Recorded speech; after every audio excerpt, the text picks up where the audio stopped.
Visakha సీపోర్ట్లో seize చేసిన drugs వెనుక చంద్రబాబు పురంధేశ్వరి ఉన్నారంటూ సంచలన ఆరోపణలు చేశారు ఏపీ ప్రభుత్వ సలహాదారు సజ్జల రామకృష్ణారెడ్డి. వాళ్లు తప్పు చేసి తమపై విమర్శలు చేస్తున్నారని కామెంట్ చేశారు ఆయన. ఇంకా ఏమన్నారో ఇప్పుడు చూద్దాం. ఎవరున్నారని తెలిస్తే అంతా ఈ కుటుంబాల దగ్గరగా ఉండేవాళ్ళు, బంధువులు. సాక్షాత్తు ఆమె ఈయన చంద్రబాబు నాయుడు వదిన, ఇప్పుడు BJP state president Purandeswari, NT Rama Rao గారి కుమార్తె. ఆమె కొడుకు ఒక కంపెనీలో ఉన్నాడు. ఆమె వియ్యంకుడు ఆ కంపెనీలోనే పార్ట్నర్ అంటున్నారు. వాళ్ళు ప్రమోట్ చేసిన కంపెనీనే తర్వాత డివైడ్ అయింది, ఒక్కొక్కరు ఒక యాక్టివిటీ చూసుకుంటున్నారు. బయటకు వచ్చి మేము అటాక్ చేసి వీడు సంజయ్ శివాల్ వాళ్ళు టీడీపీ వాళ్ళు అట్లాంటి వాళ్ళు ఉల్టా ముందే అందుకొని హడావుడిగా రాత్రి నుంచి పొద్దున్న నుంచి ఉదరగొడుతున్నారు. మేము అనుమానించేది ఇది ఒక పెద్ద రిలీఫ్ దొరకడం అనేది. అదే గన ఊహించలేకపోతున్నాం. అది గన తప్పించుకొని బయటకు వచ్చింటే ఇది ఖచ్చితంగా టీడీపీకి సంబంధించిన నాయకుల రోల్ ఉందని గట్టిగా అనుమానిస్తున్నాం. మామూలుగా అయితే రిలీఫ్ ఫీల్ అయ్యేవాళ్ళం. అయితే వాళ్ళ ఉలికిపాటు చూస్తుంటే, వాళ్ళు దాన్ని తెచ్చి మా మీద వేయాలని చూస్తుంటే, ప్రభుత్వం మీద వేయాలని చూస్తుంటే, వైఎస్ఆర్ కాంగ్రెస్ పార్టీ మీద నింద వేయాలని చూస్తుంటే ఇప్పుడు అనిపిస్తుంది వీళ్ళు తప్పించుకోవడానికే మా మీద నింద వేస్తున్నారని. దీని వెనక ఖచ్చితంగా చంద్రబాబు నాయుడు, ఆయన కొడుకు, ఆయన వదిన పురంధేశ్వరి, వాళ్ళకు సంబంధించిన వాళ్ళు, ఆ గ్యాంగ్ ఎవరో ఉన్నారనేది గట్టిగా అనుమానిస్తున్నాం.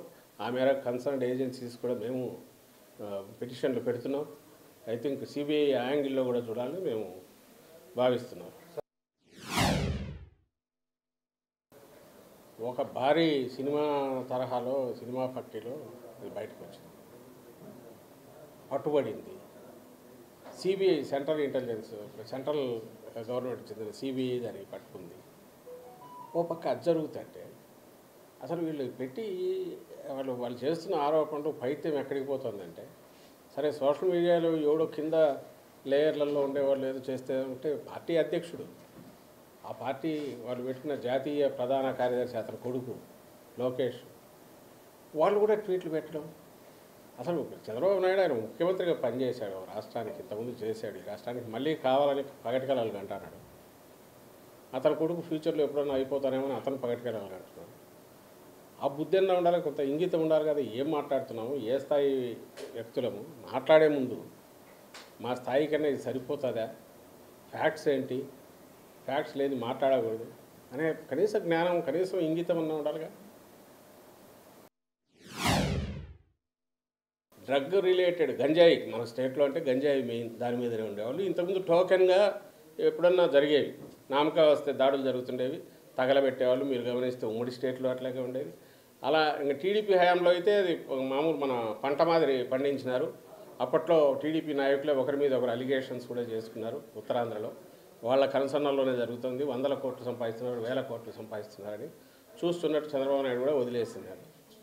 ఈ మా గవర్నమెంట్ వచ్చాక, జగన్మోహన్ రెడ్డి గారి గవర్నమెంట్ వచ్చాకనే నాట్ ఓన్లీ ఆ సాగును ధ్వంసం చేయడమే కాకుండా ప్రత్యామ్నాయ జీవనోపాధి కూడా కల్పించి అట్రాక్టివ్, ఆకర్షణీయమైంది. ఎందుకంటే దాంట్లో వచ్చే తక్కువ కష్టానికి ఎక్కువ ఫలితం వస్తుంది కాబట్టి దానికే అలవాటు పడి ఇంకా వేరే వైపు చూడని అటు ఆ ప్రాంతం ప్రజలందరికీ కూడా, అదిలో సరిహద్దు ప్రాంతంలో ఉండే వాళ్ళందరికీ ప్రత్యామ్నాయ పంటలు చూపించింది మా ప్రభుత్వం. దానికోసం సెంట్రల్ గవర్నమెంట్ కూడా, హోమ్ డిపార్ట్మెంట్ కూడా ప్రైజ్ చేసింది. ఏపీ నెంబర్ 1 నిలబడింది. ఏది ఈ ఆపరేషన్ పరివర్తన అని, ఆపరేషన్ నవోదయం అని. ఎవరైతే ఈ సాగు మీద డిపెండ్ అయిన ప్రజలు కానీ, బార్డర్ వీళ్ళు కానీ దానికి అలవాటు పడిన వాళ్ళను దాని నుంచి మళ్లించడంలో ఏపీ నెంబర్ 1 అనేది నిలబడింది. దానికోసం ఎస్సీబీ అదే పని మీద ఉంది. ఎస్సీబీ పెట్టిన తర్వాత